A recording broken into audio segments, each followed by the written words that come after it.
Rahul Mamkootathil MLA ജയിലിൽ തുടരുമെന്ന് ഉറപ്പായി. അതിൽ ഏറ്റവും പ്രധാനപ്പെട്ട കാര്യം വരുന്ന നിയമസഭാ തെരഞ്ഞെടുപ്പിൽ പങ്കെടുക്കാൻ കഴിയില്ല എന്ന് പറയുമ്പോൾ അയാളെ അയോഗ്യനാക്കാനുള്ള, ഡിസ്ക്വാളിഫൈ ചെയ്യാനുള്ള ആ പ്രോസസ്സിന്റെ അവസ്ഥ എന്താകും എന്നുള്ളതാണ് ഏറ്റവും പ്രധാനപ്പെട്ട ചോദ്യം ഈ ഘട്ടത്തിൽ, അല്ലേ? അതെ അതെ അതെ. രാഹുൽ മാങ്കൂട്ടത്തിനെ അയോഗ്യനാക്കണമെന്ന് പറഞ്ഞിട്ട് ഇപ്പം CPM-ന്റെ DK മുരളി ഒരു പരാതി കൊടുത്തിട്ടുണ്ട്. അപ്പോൾ രണ്ട് തരത്തിൽ അതിന് കോടതിക്ക് അയോഗ്യനാക്കാം, നിയമസഭയ്ക്കും ഒരു അംഗത്തിനെ അയോഗ്യനാക്കാം. അവരുടെ പെരുമാറ്റച്ചട്ടം ലംഘിച്ചാൽ അയോഗ്യനാക്കാം. അപ്പം ഒരു പരാതി കിട്ടണം. കാര്യത്തിൽ അത് രണ്ട് തരത്തിൽ കാണേണ്ട കാര്യമുണ്ട്. ഒന്നാമത് ഇയാൾ അയോഗ്യനാക്കണം എന്ന് പറഞ്ഞ് പരാതി കൊടുത്തിട്ടുണ്ട്. രണ്ടാമത് അത് നിയമസഭയിൽ ചർച്ച ചെയ്യണമെന്ന് പറഞ്ഞിട്ടും ആ പരാതി പറയണമുണ്ട്. നിയമസഭയിൽ ചർച്ച ചിലപ്പം വേണമെങ്കിൽ ചെയ്യാം, അതുകൊണ്ട് ഇടതുപക്ഷത്തിന് ചിലപ്പം ഒരു രാഷ്ട്രീയ നേട്ടം ഉണ്ടാക്കാനായിട്ട് പറ്റുമായിരിക്കാം. പക്ഷേ ഈ അയോഗ്യനാക്കുക എന്ന് പറയുന്നത് ഈ സഭയുടെ കാലത്ത് അത് നടക്കുന്ന കാര്യമല്ല. ജാമ്യം കിട്ടാത്തത് കൊണ്ട് രാഹുൽ മാങ്കൂട്ടത്തിന് നിയമസഭാ സമ്മേളനത്തിൽ പങ്കെടുക്കാൻ കഴിയില്ല. അയോഗ്യനാക്കുക എന്ന് പറഞ്ഞാൽ എങ്ങനെ വരുന്നാലും ഒരു 6 മാസം മുതൽ ഒരു വർഷം വരെ എടുക്കുന്ന ഒരു പ്രക്രിയയാണ്. അവസാനം അങ്ങനെ ഒരു നടന്നത് നമ്മൾ 2011 PC ജോർജിൻ്റെ കേസിലാണ്. PC ജോർജ് കേരള കോൺഗ്രസിനെതിരായിട്ട് പലയിടത്തും പോയി പ്രസംഗിച്ചു, അങ്ങനെയൊക്കെ പറഞ്ഞിട്ട് മാണി സാറ് കൊടുത്ത പരാതിയുടെ അടിസ്ഥാനത്തിൽ ആണെന്ന് നടന്നത്. അന്ന് ഏകദേശം 1 വർഷത്തോളം എടുത്തിട്ടാണ് അതിലൊരു തീരുമാനം ഉണ്ടായത്. അതുപോലെ ഇത് ഇപ്പം പരാതി കൊടുത്തു കഴിഞ്ഞാൽ പരാതി കൊടുത്ത ആളിൻ്റെ മൊഴിയെടുക്കണം. അത് കഴിഞ്ഞതിന് ശേഷം ഇതിന് കമ്മിറ്റി ഉണ്ട്, പ്രിവിലേജ് കമ്മിറ്റിക്ക് ഹാൻഡ് ഓവർ ചെയ്യും. നിയമസഭയുടെ എത്തിക്സ് ആൻഡ് പ്രിവിലേജ് കമ്മിറ്റിക്ക് കൊടുക്കും. MB ഗോവിന്ദൻ മാഷാണെന്ന് തോന്നുന്നു അതിൻ്റെ തലവൻ. UDF-ൽ നിന്ന് 2 അംഗങ്ങളും ഉണ്ട്, ബാക്കിയെല്ലാം LDF-ൽ അംഗങ്ങളാണ്. ഈ പരാതി അവർക്ക് കൊടുക്കും. പരാതി അവർ പരിശോധിച്ചതിന് ശേഷം ഈ ആരോപണ വിധേയനായ വ്യക്തിയുടെയും ആരോപണം ഉന്നയിച്ച പരാതി കൊടുത്ത ആളിൻ്റെയും മൊഴിയെടുക്കണം. അപ്പം അത് ചെയ്യേണ്ടതെന്നാണെന്ന് പറഞ്ഞു കഴിഞ്ഞാൽ രാഹുൽ മാങ്കൂട്ടത്തിൻ്റെ മൊഴിയെടുക്കേണ്ടി വരും. അത് കഴിഞ്ഞിട്ട് പിന്നെ ഈ പരാതി ഉന്നയിച്ചിട്ടുള്ള അവരുടെ എല്ലാവരുടെയും മൊഴികൾ എടുക്കേണ്ടി വരും. ഈ എത്തിക്സ് ആൻഡ് പ്രിവിലേജ് കമ്മിറ്റി ഇവരെ രണ്ടുപേരെയും വിളിച്ചു വരുത്തേണ്ടി വരും. വിളിച്ചു വരുത്തി മൊഴിയെടുക്കേണ്ടി വരും. അല്ലെങ്കിൽ പിന്നെ ഇപ്പം ജയിലിലായതുകൊണ്ട് വേണമെങ്കിൽ ഇവർ അവിടെ പോയി വേണമെങ്കിൽ മൊഴിയെടുക്കാം.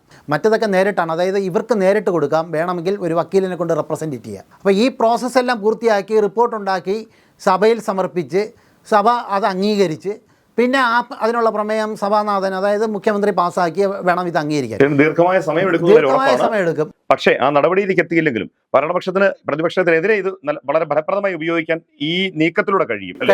അതായത് നിയമസഭയിൽ ചർച്ച ചെയ്യണമെന്ന് അതിനകത്ത് ആവശ്യപ്പെട്ടിട്ടുണ്ട്. നോട്ടീസിൻ്റെ അകത്ത് നിയമസഭയിൽ ഉന്നയിക്കാൻ അവസരം കിട്ടണം എന്ന് പറഞ്ഞിട്ടുണ്ട്. UDF അല്ലാതെ പ്രതിരോധത്തിലാവും. അവർക്ക് ഇപ്പം ഇദ്ദേഹത്തിനെ ഇപ്പോഴും ഇപ്പം സതീശനെ രമേശ് ചെന്നിത്തലയും പോലുള്ള ചില നേതാക്കൾ തള്ളിപ്പറയുന്നുണ്ടെങ്കിലും ഒരുപാട് പേര് രാഹുൽ മാങ്കൂട്ടത്തിനെ ഇപ്പോഴും പിന്തുണച്ചുകൊണ്ട് നിൽക്കുന്ന ആൾക്കാരാണ്, KPCC ഭാരവാഹികളടക്കം. അപ്പം ഈ നിയമസഭയ്ക്കകത്ത് അവർക്ക് എങ്ങനെ രാഹുൽ മാങ്കൂട്ടത്തിനെ തള്ളിക്കളയാൻ പറ്റും എന്നുള്ളതാണ് ഒരു പ്രശ്നം. പ്രത്യേകിച്ച് ഈ നിയമസഭാ സമ്മേളനത്തിന് വേറൊരു വലിയ പ്രത്യേകതയുണ്ട്. അതായത് ഈ സഭ തീർന്ന ഉടനെ ഇലക്ഷനിലേക്ക് പോവുകയാണ്. അപ്പോൾ എപ്പോഴും അവസാനത്തെ നിയമസഭാ സമ്മേളനം എന്ന് പറയുന്നത് ഈ 2 ഭരണപക്ഷവും പ്രതിപക്ഷവും ഒരുപോലെ മേൽക്കൈ നേടാൻ വേണ്ടിയിട്ട് ശ്രമിക്കുന്ന ഒരു ഘട്ടമാണ്. നമ്മൾ കണ്ടിട്ടുള്ളത് എപ്പോഴും അങ്ങനെയാണ്. അതായത് അങ്ങനെ നേടിക്കൊണ്ട് നേരെ ആ വിഷയം ഉന്നയിച്ചുകൊണ്ട് പോവുക എന്നുള്ളതാണ്. ഇതിപ്പം വളരെ കോൺക്രീറ്റ് ആയിട്ടുള്ളൊരു വിഷയമാണ് LDF-ന് കിട്ടിയിരിക്കുന്നത്. അതുകൊണ്ട് തന്നെ അവർക്ക് പിന്നെ ബഡ്ജറ്റിൻ്റെ ചർച്ച ഉണ്ട്. ഈ ബഡ്ജറ്റിൻ്റെ ചർച്ചയിലെല്ലാം ഇത് ഉന്നയിക്കാം. ബഡ്ജറ്റ് മാത്രമല്ല, നയപ്രഖ്യാപനം മുതൽ ഇപ്രാവശ്യം ചർച്ചയാണ്. അപ്പം ഈ ചർച്ചയിലെല്ലാം ഈ രാഹുൽ മാങ്കൂട്ടം വിഷയമായിരിക്കും പ്രധാനമായിട്ടും ഭരണപക്ഷം ഉന്നയിച്ചുകൊണ്ടിരിക്കുക. അപ്പോൾ അത് പ്രതിപക്ഷത്തിന് എങ്ങനെ, കോൺഗ്രസ്സിന് എത്രത്തോളം പ്രതിരോധിക്കാനാകും എന്നുള്ളതിലാണ് അവരുടെ വിജയം ഇരിക്കുന്നത്. അതാണ് ഈ പോരാട്ടം ഏത് തരത്തിലേക്ക് പോകും എന്നുള്ളത് നമുക്ക് വ്യക്തമാക്കാൻ പറ്റുന്നത്. ഇങ്ങനെ കോൺഗ്രസ് പുറത്താക്കി എന്ന് പറഞ്ഞിരിക്കുമ്പോഴും അവരെ പ്രതിരോധത്തിലാക്കാനുള്ള എല്ലാ വഴികളും ഇടതുപക്ഷം നോക്കുന്നുണ്ട് എന്നുള്ളതാണ് ഞാൻ ചോദിക്കുന്നത്. സുരേഷിന്റെ ഇത്രയും കാലത്ത് രാഷ്ട്രീയ റിപ്പോർട്ടിങ്ങിനിടയിൽ ഈ കേരളത്തിൽ ഇത്രത്തോളം നികൃഷ്ടമായ ആരോപണങ്ങൾ വിധേയനായ മറ്റൊരു നേതാവ്, ഇങ്ങനെ ഒരു പീഡന കേസുകളുടെ ഒരു പരമ്പരയാണ് ഉണ്ടായിക്കൊണ്ടിരിക്കുന്നത്. അങ്ങനെ ഒരു അനുഭവം നേരിൽ കണ്ടിട്ടുണ്ടോ? ഇതുപോലെ സമാനത ഇല്ലാത്തൊന്നായിട്ടാണ്. എൻ്റെ പത്രപ്രവർത്തന ജീവിത ചരിത്രത്തിലോ അല്ലെങ്കിൽ അതിനു മുമ്പ് എനിക്ക് ഓർമ്മ വെച്ച കാലം മുതൽ അങ്ങനെ ഒരു സംഭവത്തിനെ കുറിച്ച് ഞാൻ കേട്ടിട്ടില്ല. ഇപ്പം PT ചാക്കോയുടെ മുതൽ ഇങ്ങനെ നമ്മൾ ഒരുപാട് ലൈംഗിക ആരോപണങ്ങൾ രാഷ്ട്രീയ നേതാക്കൾക്കെതിരെ ഉയർന്നു വന്നിട്ടുണ്ട്. ഇപ്പം ഏറ്റവും കൂടുതൽ വന്നത് വേണമെങ്കിൽ നമുക്ക് സോളാറാണെന്ന് പറയാം. അത് ആ ഉന്നയിച്ച ആളിൻ്റെ തന്നെ ക്രെഡിബിലിറ്റിയെ ചോദ്യം ചെയ്യുന്ന ഒരു കാര്യമായിരുന്നു. അതെല്ലാം വെറുതെ ആണെന്നുള്ളത് തെളിയിക്കപ്പെട്ട കാര്യങ്ങളുമാണ്. പക്ഷേ ഇത്തരത്തിലുള്ളൊരു സംഭവം ഉയർന്നു വന്നതായിട്ട് ഞാൻ ഒരിക്കലും കേട്ടിട്ടില്ല. അതായത് ഇതിൻ്റെ ഒരു മോഡസ് ഓപ്പറാണ്ടി എന്ന് പറയുന്ന ഒരു സംഭവമുണ്ട്. ഈ മോഡസ് ഓപ്പറാണ്ടി എല്ലാത്തിലും ഇപ്പം വന്ന 3 പരാതികളിലും ഈ മോഡസ് ഓപ്പറാണ്ടി ഒരേ രീതിയിലുള്ള സംഭവമാണ്. അതായത് ഈ ഭർത്താക്കന്മാരോ അല്ലെങ്കിൽ അങ്ങനെ ഒരു പ്രതിസന്ധിയിൽ നിൽക്കുന്ന സ്ത്രീകളുമായിട്ട് ബന്ധപ്പെടുന്നു, അവർ പിന്നെ അങ്ങോട്ട് പോയി ബന്ധപ്പെടുന്നു, അവരെ വലയിലാക്കുന്നു, എന്നിട്ട് അവരെ ഗർഭിണികളാക്കുന്നു, പിന്നെ ഗർഭചിത്രം നടത്തുന്നു. അപ്പോൾ ഇത് ഒരേ തരത്തിലുള്ളൊരു മോഡസ് ഓപ്പറാണ്ടിയിൽ കൂടി പോകുന്നൊരു സംഭവമാണ്. ഒരാളാണ് ഒരു പരാതി പറഞ്ഞത് എന്നുണ്ടെങ്കിൽ നമുക്കതൊരു കള്ളമാണെന്ന് പറയാം. ഇതിപ്പോൾ 3 പരാതി ഇത്തരത്തിൽ വന്നിരിക്കുകയാണ്. അപ്പോൾ ഇതൊരു കള്ളപ്പരാതിയാണെന്ന് വിശ്വസിക്കാൻ കുറച്ച് ബുദ്ധിമുട്ടുണ്ട്.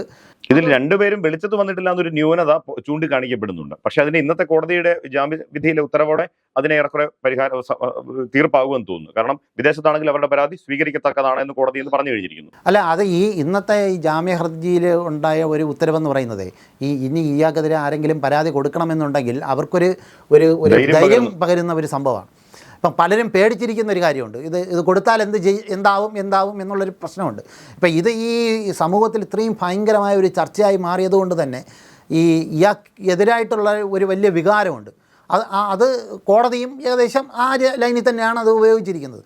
അതുകൊണ്ട് തന്നെ ഇനി പരാതി കൊടുക്കാൻ നിൽക്കുന്ന ആൾക്കാർക്ക് ഇതൊരു ധൈര്യം കിട്ടും. ഇനിയും പരാതികൾ വരാനുള്ള സാധ്യതയുണ്ടെന്ന് ഈ ജാമ്യത്തിൻ്റെ ഉത്തരവിൽ സൂചനയുമുണ്ട്. പ്രോസിക്യൂഷൻ അങ്ങനെ അറിയിച്ചിട്ടുണ്ടെന്നുള്ള ഒരു സൂചന ആ ഉത്തരവിൻ്റെ അകത്തും പറയുന്നുണ്ട്. അതുകൊണ്ട് ഇതൊരു പോസിറ്റീവായിട്ടുള്ള ഒരു സൈനായിട്ട് വേണമെങ്കിൽ കാണാം. ഈ പലതരത്തിലുള്ള സീരിയൽ കില്ലേഴ്സ് അല്ലെങ്കിൽ അത്തരത്തിലുള്ള ആൾക്കാരെക്കുറിച്ചൊക്കെ നമ്മൾ കേട്ടിട്ടുണ്ട്. ഇപ്പോൾ അവസാനം തന്നെ ഈ സൈനൈഡ് മോഹനൊക്കെ ഇപ്പോൾ ഭയങ്കരമായിട്ട് ഇതായിരിക്കുകയാണ്. ഇയാളെ ഇപ്പം ശരിക്കും പറഞ്ഞാൽ നമ്മളിപ്പോൾ സോഷ്യൽ മീഡിയയൊക്കെ നോക്കിക്കഴിഞ്ഞ് കഴിഞ്ഞാൽ ഒരു വിഭാഗം ഇയാളെ ഈ സൈനൈഡ് മോഹനുമായിട്ട് താരതമ്യപ്പെടുത്തുന്നുണ്ട്. പക്ഷേ ഇത്തരത്തിൽ ഇങ്ങനെ ഒരു സീരിയൽ പ്രിഡേറ്ററിനെ കുറിച്ച് കേൾക്കുന്നത് ഇതാദ്യമാണ്. അതായത് ഒരേ തരത്തിലുള്ള ഒരു മാർഗം സ്വീകരിച്ചുകൊണ്ട് ഒരേ തരത്തിലുള്ള ക്രൈം ചെയ്യുന്ന ആൾക്കാരാണല്ലോ നമ്മളൊരു സീരിയൽ ക്രിമിനൽ എന്ന് പറയുന്നത്. അത്തരത്തിലുള്ള ഒരു വ്യക്തിയായിട്ടാണ് ഇപ്പോഴും വന്നിട്ടുള്ള ഈ പരാതിയുടെ അടിസ്ഥാനത്തിൽ നമുക്ക് കാണാൻ കഴിയുക. അങ്ങനെയെല്ലാം ചിത്രീകരിക്കപ്പെടുമ്പോഴും എന്നെ ആശ്ചര്യപ്പെടുത്തുന്ന ഒരു സംഗതി എന്ന് പറയുന്നത്, നമ്മൾ സാധാരണ ഇത്തരം കേസുകളിലെ പ്രതികൾക്കെതിരെ ഉണ്ടാകുന്ന ഒരു വികാരം പോലെയല്ല ഇയാൾക്കെതിരെ ഉണ്ടാകുന്ന വികാരത്തിനൊപ്പം തന്നെ വലിയൊരു വികാരം ഇയാൾക്ക് അനുകൂലമായിട്ട് പൊതുസമൂഹത്തിൽ നിന്നും രാഷ്ട്രീയ വൃത്തങ്ങളിലും ഉണ്ടാകുന്നുണ്ട്. സുരേഷ് ശ്രദ്ധിച്ചിട്ടുണ്ടോ എന്നറിയില്ല. അല്ല, ഞാനത് ശ്രദ്ധിച്ചിട്ടുണ്ട്. അതായത് ഇപ്പം ഈ കോൺഗ്രസ് പുറത്താക്കിയെന്ന് പറഞ്ഞിട്ട് ശക്തമായിട്ട് രമേശ് ചെന്നിത്തലയും പിന്നെ സതീശനും ഒക്കെ തള്ളിപ്പറയുന്നുണ്ട്. KPCC പ്രസിഡന്റ് ഉൾപ്പെടെയുള്ള ആൾക്കാർക്ക് ഇദ്ദേഹത്തിനെ പൂർണ്ണമായിട്ടും തള്ളിക്കളയാൻ പറ്റുന്നില്ല. അതുപോലെ തന്നെ സോഷ്യൽ മീഡിയയിലൊക്കെ ഇദ്ദേഹത്തിന് അനുകൂലമായിട്ട് ഇയാളുടെ സംഘടനയ്ക്കകത്ത് നിന്ന് വലിയ തരത്തിലുള്ള ഇപ്പം കഴിഞ്ഞ ദിവസം ഒരു യൂത്ത് കോൺഗ്രസിൻ്റെ ഒരു നേതാവിനെതിരെ കേസെടുത്തിട്ടുണ്ട്. അപ്പോൾ ഇത്തരത്തിലുള്ള ഒരു സംഭവം വരുന്നത് ഇത് നമ്മളെ മാറിക്കൊണ്ടിരിക്കുന്ന ഒരു സാമൂഹ്യ സാഹചര്യത്തിൻ്റെ ഒരു വ്യക്തമായ ഒരു പ്രതികരണമാണ്. വേട്ടക്കാരനൊപ്പവും സഞ്ചരിക്കാൻ ആൾക്കാരുണ്ട് എന്നുള്ളൊരു തലത്തിലേക്ക് മാറിക്കൊണ്ടിരിക്കുന്ന ഒരു ഇതാണ്. അത് പുതിയൊരു ട്രെൻഡായിട്ട് കാണാം. പക്ഷേ അതേസമയം തന്നെ ഈ കോൺഗ്രസിലെ യുവ നിരയിലുള്ള ചില ആളുകൾ ഷെയർ ചെയ്യുന്ന ഒരു കാര്യം എന്ന് പറഞ്ഞാൽ, ഇടതുപക്ഷത്തെ അല്ലെങ്കിൽ മുഖ്യമന്ത്രിയെ കടന്നാക്രമിക്കാൻ കോൺഗ്രസിൽ രാഹുലിനോളം മറ്റാരും ഉണ്ടായിട്ടില്ല, അതുകൊണ്ടുള്ള ഒരു വീരാരാധനയാണ് ഇതിന് പിന്നിലുള്ളതെന്നും പറയുന്നവരുണ്ട്. ഇതാണ് ഇയാൾക്കെതിരെ ഇപ്പം മുഖ്യമന്ത്രിയെ കടന്നാക്രമിച്ച് എടോ വിജയ എന്നൊക്കെ പറഞ്ഞിട്ടുള്ള അയാളുടെ ഒരു പ്രതികരണം ഉണ്ടല്ലോ. അതാണ് ഒരുപക്ഷെ എനിക്ക് തോന്നുന്നത് ഇയാൾക്കെതിരെ ഇത്രയും വലിയൊരു പ്രതിഷേധം ഇതൊരു വലിയ സംഭവമായി മാറിയതിൻ്റെ കാരണങ്ങളിൽ ഒന്ന് അതുകൂടിയാവാനാണ് സാധ്യത. എന്നു പറഞ്ഞു കഴിഞ്ഞാൽ മറ്റവർ രണ്ടും കൽപ്പിച്ച് നിൽക്കുകയാണ്.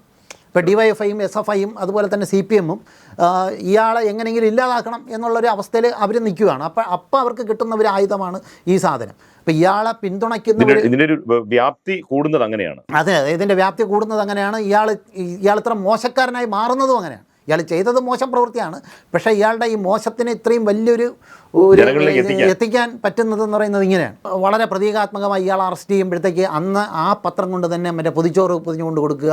അപ്പോൾ ഇതൊക്കെ ഒരു വലിയ തരത്തിലുള്ളൊരു പ്രചരണത്തിനുള്ളൊരു മാർഗ്ഗമാവും.